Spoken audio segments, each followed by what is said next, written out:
Voilà, et justement, les contes de fées que je présente ici présentent cet aspect-là, cet double niveau de réalité, et pour les individus que nous sommes ici, dans la réalité d'ici, la possibilité d'aller dans l'autre niveau de réalité à volonté.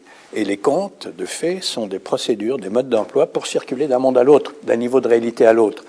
C'est-à-dire, il y a dans le conte une proposition pratique de circulation, de navigation entre ces deux niveaux de réalité.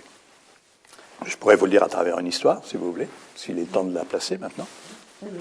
Voilà, nous avons deux hommes qui se promènent, qui voyagent, et ils s'arrêtent au bord du chemin pour laisser tomber la chaleur.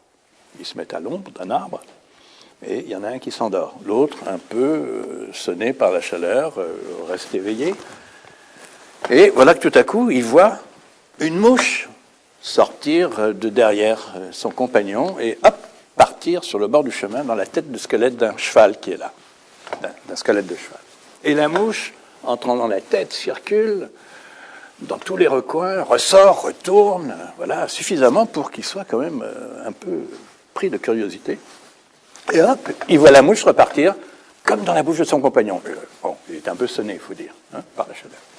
Son compagnon se réveille et lui dit « Dis donc, si tu savais ce qui vient de m'arriver, je viens de faire un rêve incroyable. J'étais dans un château où il y avait une infinité de chambres, toutes plus belles les unes que les autres. Et tu sais quoi?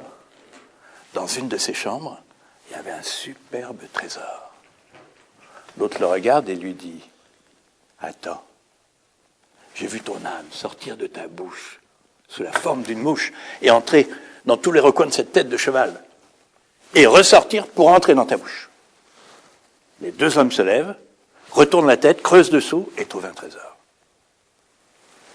Voilà un conte de fées qui nous montre cette navigation entre deux niveaux de réalité.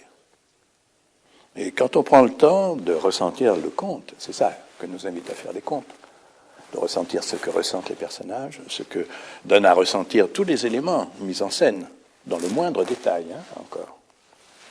Eh bien, on a là une procédure pour naviguer entre ces deux réalités. Ici, où nous nous trouvons dans nos limites, et là, un monde de potentialité, de tout possible, où il y a des réponses absolument improbables. Et tout à coup, deux individus d'une densité, d'une tension, d'une présence particulière vont trouver un alignement de facteurs qui donne à émerger quelque chose de totalement inattendu et qui, pourtant, attendait d'émerger. Quoi? On ne saura jamais le dire à l'avance, ce qui devait émerger. C'est ce qui émerge qui donne à le découvrir. Donc, l'univers des contes, c'est un univers de potentialité qui présente la réalité comme un tout possible. Ce tout possible est indéterminé, non localisé. Épuisé ne le diminue pas. Vous connaissez un certain nombre de caractéristiques du monde quantique. Et il nous est dit que c'est dans l'instantanéité qu'on aligne, qu'on fait s'aligner ces facteurs qui tout à coup émergent dans une combinaison absolument improbable, qui peut être totalement inédite. Alors moi, si je peux réagir, ce que vous venez de dire me suggère au moins trois réactions. La première, c'est quand vous parliez de naviguer entre les différents mondes, je pensais évidemment au monde chamanique, où la même personne a pour profession, entre guillemets, en tout cas pour capacité d'aller d'un monde à l'autre et d'en rapporter des savoirs, des guérisons et ainsi de suite. Ça, c'est la première chose. Deuxième chose, me venait aussi à l'esprit que finalement, ce que vous décriviez, c'était aussi la tension créative et de découverte des scientifiques. C'est-à-dire, on pense trop à la science comme rigueur, mais en fait, la science qui se fait, c'est au contraire toute cette dimension donc du conte, finalement, où je me lâche d'une certaine façon, je vais dans des mondes imaginaires, et là, je vais puiser le trésor qui est la clé du problème que par des moyens purement rationnels, je ne pourrais pas résoudre. Donc ça, c'est la deuxième chose. La troisième chose, et ça rejoint aussi ce que disait notre ami Jean Stone, c'est que, en fait, d'abord, on a aussi les problèmes, quand vous dites aller d'un monde à l'autre, on a aussi ces problèmes, ce serait intéressant de parler de l'incomplétude, c'est-à-dire de parler des mathématiques, qui est la science la plus rigoureuse, et de voir qu'elle-même laisse une place pour l'inconnaissable, et que ceci a peut-être quelque chose à voir avec ce que vous venez de dire. L'autre chose, c'est la physique quantique. Quel est le problème de la physique quantique, selon moi?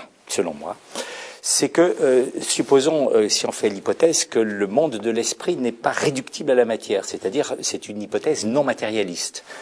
Nous savons tous qu'il existe quelque chose qui s'appelle la fonction sensorimotrice. Qu'est-ce que la fonction sensorimotrice? C'est la possibilité du dialogue sur deux modalités, l'une sensorielle, l'autre motrice, en sens inverse, entre quelque chose qui est du domaine de la matière, le corps, et quelque chose qui est du domaine de la conscience, l'esprit, non matériel. Mais pour que ce dialogue soit possible, il faut que, si vous prenez ça, c'est le monde de l'esprit, et ça c'est le monde de la matière, il faut que les deux puissent dialoguer. Pour que les deux puissent dialoguer, là j'utilise une métaphore, c'est le conte à ma manière, un début de conte, il faut qu'il y ait un crochet qui permettra à l'un d'accrocher l'autre. Or ce crochet, comme il y a une polarité qui est consciente, le monde de l'esprit et l'autre qui est le monde de la matière, il faut donc que dans la matière, il y ait un crochet qui lui permette d'aller vers un autre monde. Ceci, à partir de cela, soit la science l'a rencontré, soit elle ne l'a pas rencontré. Je dis que depuis que la physique est devenue quantique, elle l'a rencontré. Or, donc il y a une interaction entre les deux. Si l'on reste dans une perspective purement matérielle, on a donc un phénomène qui n'est déjà plus purement matériel. Donc, dans une perspective purement matérielle, on ne peut pas la comprendre, on ne peut pas l'interpréter. Et pour moi, le problème conceptuel de la physique quantique vient de là. C'est-à-dire, on a déjà quelque chose dans la matière qui nous indique qu'il existe une autre dimension. Alors que dire que cette dimension de l'esprit humain est liée à une autre dimension qui est celle du divin, par exemple, ça ne fait que prolonger ce discours. Mais déjà, entre la matière et l'esprit, la fonction sensorimotrice nous le montre, il y a déjà un dialogue, il y a déjà une passerelle. Et tant que la science reste purement matérialiste, elle ne peut pas en rendre compte. Donc elle s'interdit, parce qu'elle a un schéma trop étroit, elle s'interdit de pouvoir interpréter la physique quantique. Pour moi, c'est ça le problème. On est déjà dans un premier conte sur la réalité. Un conte de mutilation, et si on l'ouvre, on va découvrir un petit trésor. Voilà.